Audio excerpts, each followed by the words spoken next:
Singing Dutchman Productions.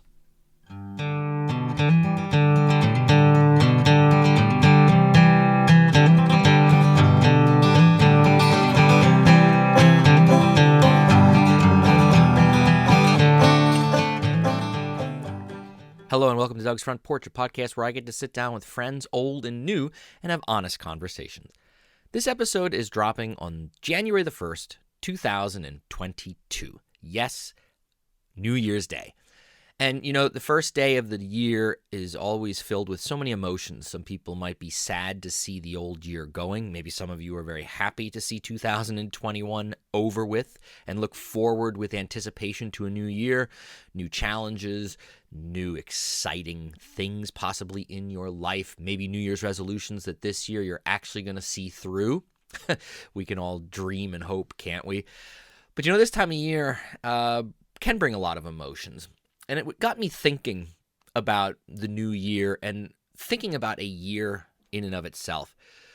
Every fall, my grandmother would at some point order or pick up at a store a copy of next year's Baer's Agricultural Almanac. Now, for those of you that didn't grow up with an almanac in your house, you might not even know what it is, or you've heard it referenced before, but for us Pennsylvania Dutch, and particularly anyone that worked in agriculture, in farming, the almanac is almost like a mini Bible for the farmer and for the Pennsylvania Dutch person.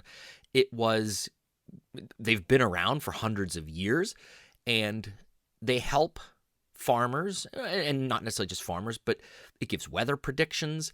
It gives the moon phases throughout the year. It reminds us of important events that are going to happen throughout the year. It also provides short stories, histories, jokes.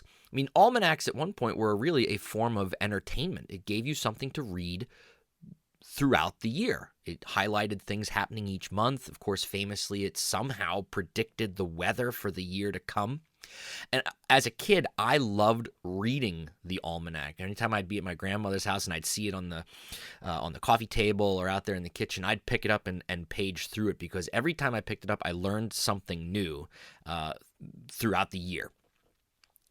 I have carried on that tradition, and I ordered my trusty Baer's Agricultural Almanac and Gardener's Guide, and I think it would be a cool podcast idea to talk to you guys a little bit about what's in this year's 2022 Baer's Almanac. Now, there are many almanacs out there. There's the Old Farmer's Almanac. I've seen other ones that you can get like in farm stores, or even at like places like Walmart or on Amazon.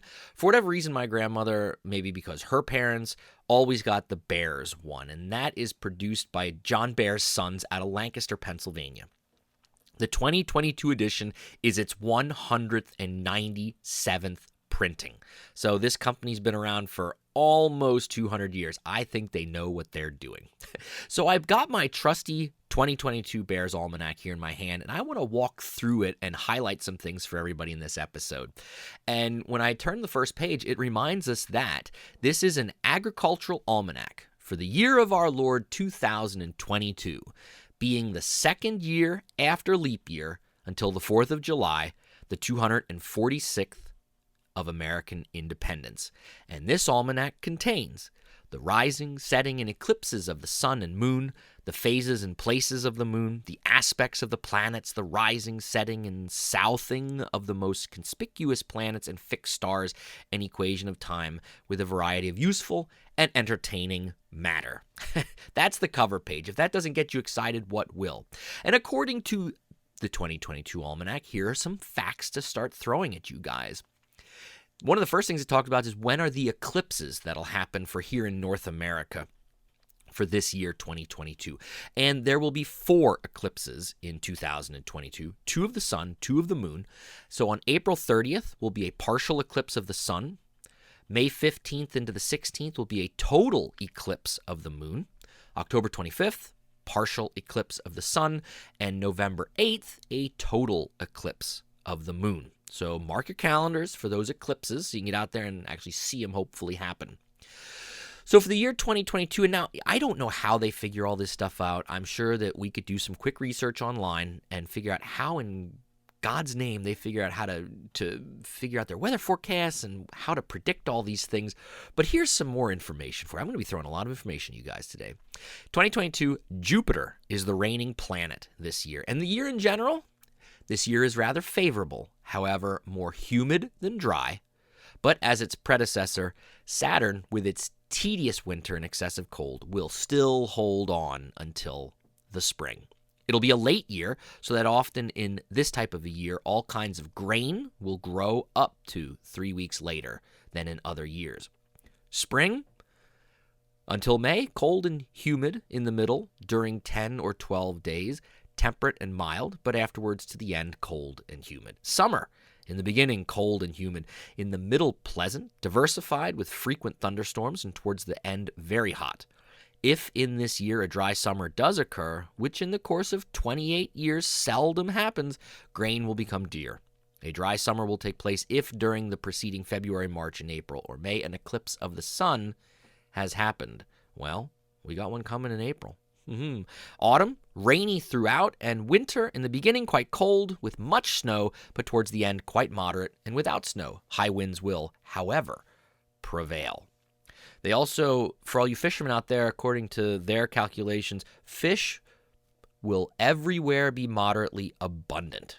So, all you fishermen, you might have a good season this year, let's say. Another section in the Almanac, it highlights anniversaries that take place in in 2022, and they break it into 100 and 150-year divisions. So we're going back, and these are just American-related anniversaries because this is an American almanac.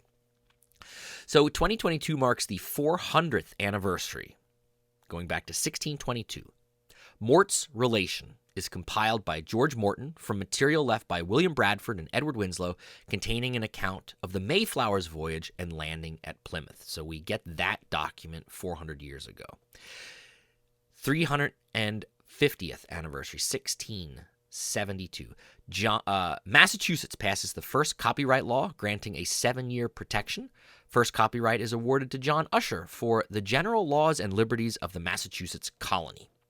English Quaker leader George Fox tours the colonies with an eye towards future efforts to settle Quakers in America. And of course, us Pennsylvanians, we know that, William Penn being a Quaker, that was important. 1722, the 300th anniversary. 6 Indian nations enter into a peace treaty with Virginia Governor Alexander Spotswood, agreeing not to cross the Potomac River or Blue Ridge Mountains without permission. And also the Alamo is built as a Franciscan ministry in San Antonio. 1772. At a November meeting in Boston called by Samuel Adams, a 21-member committee of correspondence was formed to communicate with other towns and colonies. We're starting to sow the seeds of our revolution, of course. 1822. 200th anniversary. Florida is organized as a territory when East and West Florida are combined by congressional legislation. The territorial organization replaces military government previously headed by one General Andrew Jackson. In July of 1822, the Tennessee state legislature nominates said Andrew Jackson as a presidential candidate for the 1824 election, and this ends the system of selection of party candidates by congressional party caucuses. And also in 1822, Clement C. Moore pens and publishes "'Twas the Night Before Christmas." 1872. An act of Congress is passed to establish that congressional elections are held on the first Tuesday after the first Monday in November as of 1876. Also, Yellowstone National Park is established in response to a growing interest in conservation, and Montgomery and Ward and Company, America's first mail-order house, opens in Chicago. 100 years ago, 1922, the Supreme Court upholds the 19th Amendment granting women the right to vote, and the decision is unanimous.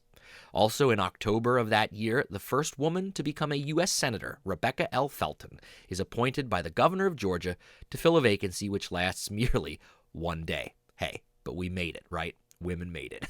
1972, 50 years ago. In February, President Nixon goes to China, a historic visit. Americans have had no diplomatic relationship with the communist China since their seizure of the nation in 1949. At the end of the visit, a normalization of relations is announced. And in March, the Senate agrees to the Equal Rights Amendment by an 84-8 vote. It will not meet its ratification deadline. And also, the last ground troops are finally withdrawn from Vietnam in August of that year. Another aspect that is often highlighted in almanacs are horoscope hints, as they say. And I would like to run down all 12 because I have somebody from each of the signs, of course, listening to the podcast. So according to Baer's, this is what you guys, no matter what you are, can kind of think about for 2022. Aries, we'll start with Aries. You are known for your leadership and foresight, romantic, tends to get many projects going at once. Here's your warning, Aries. Loaf every so often. That's a good warning.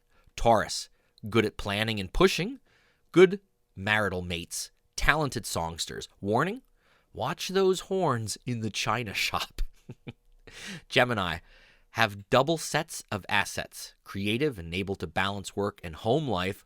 Warning, everything can be double, including trouble.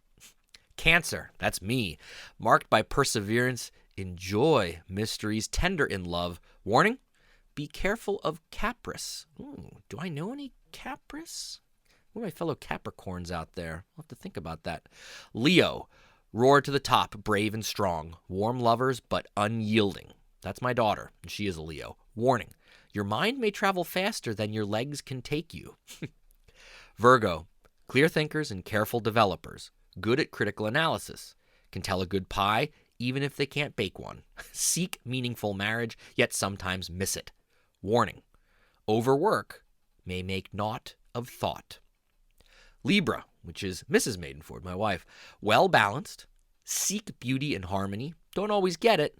Men are ardent wooers, women make good companions. How about that? Warning, don't upset the balance. Scorpio, my brother is a Scorpio, respected for secret force, which can be directed for good or bad. Keep trust, deal fairly, very attractive to the opposite sex. Warning, don't flare up out of control. Yep. Sagittarius, which is my son.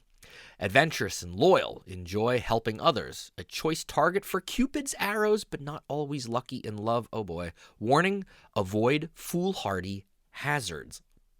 Capricorn, strong of mind and determined. Like politics, more inclined to rational than romantic views. Warning, keep others informed of your aims.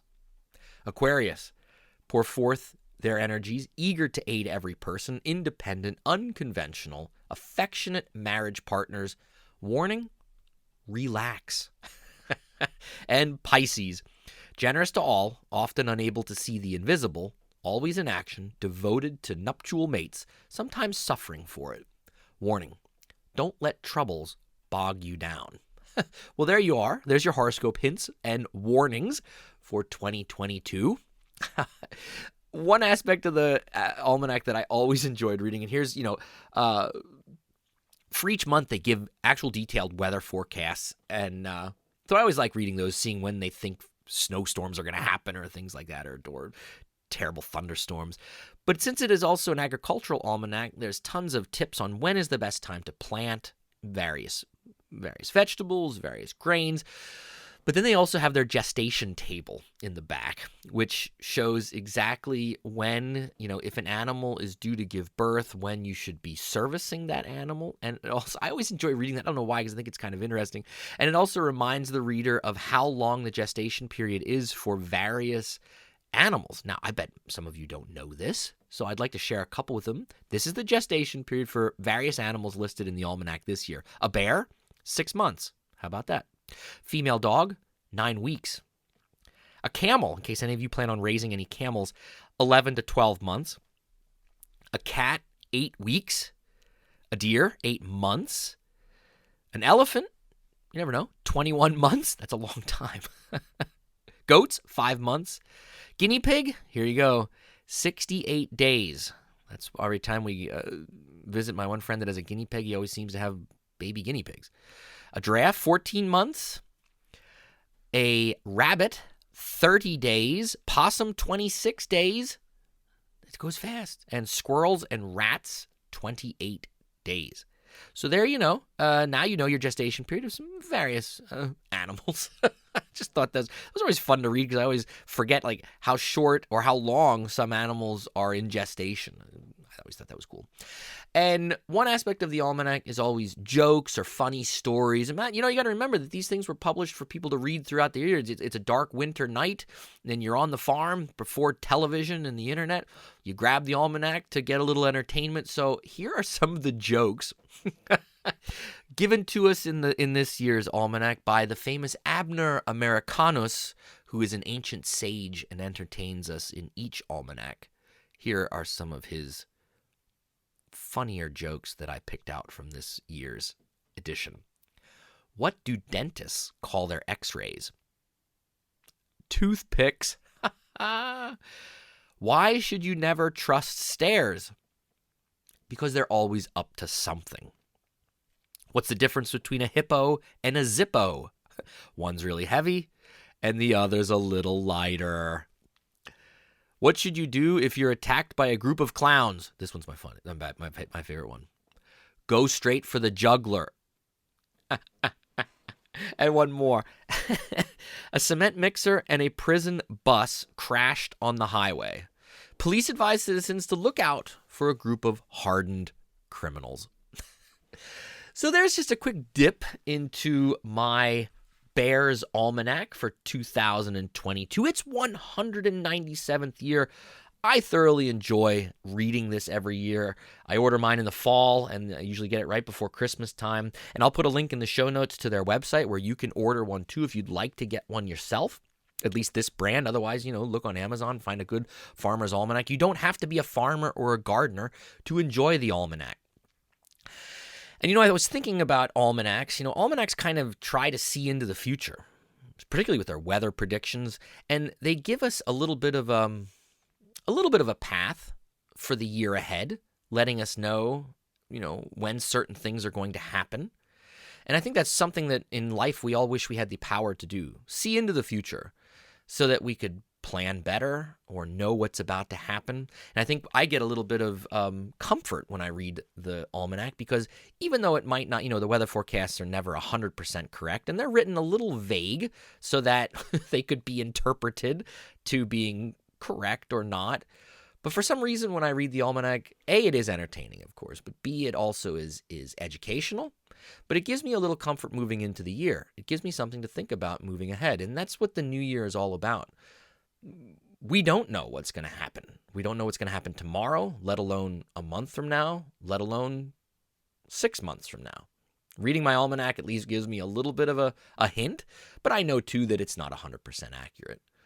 As you look into 2022, thinking about all the things that and hopes and dreams that you might have for the year, maybe changing a job, buying a new house, starting a family, there's planning a vacation that you've always wanted to have. Again, we're still fighting in a pandemic. We really have no idea how much longer this is going to happen. We thought it would be over by now, and new variants pop up and around the world, and we just don't know when it's going to happen. And it is tough to plan and think ahead because what you might want to do gets taken away from you because of COVID or many other things that could happen in life. As we all know, we never know what's going to happen. We can always dream, and I hope that you are dreaming and thinking about the things that you'd love to see happen this year. I'm a whiteboard kind of guy. A couple years ago, I heard from a couple different people in reading and stuff that you get a whiteboard and you write down things you want to do. And you can be as crazy as you want, but it's always there, and you don't erase them until you've done them. And I've started doing this. I've been doing it for a couple of years now.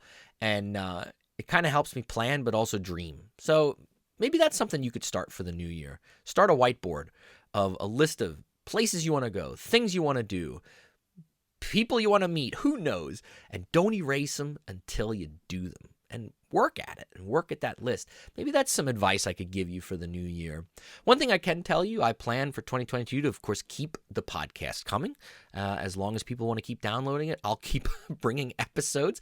New interviews, of course. We tried some new things in 2021. We had some return guests come on. We did a couple episodes where I had essentially people call in and send me material to put on the episodes. I'm going to try and do that a little bit more again this year and try and think of some other creative things that I could do with the podcast for 2022. But like the Almanac, I have a general idea, but who knows what's going to eventually, in reality happen. And that's sort of the beauty of life, too. Sometimes we're surprised by things that we never expected. Sometimes we're saddened by things we never expected. All part of that cycle that we just keep, rolling through.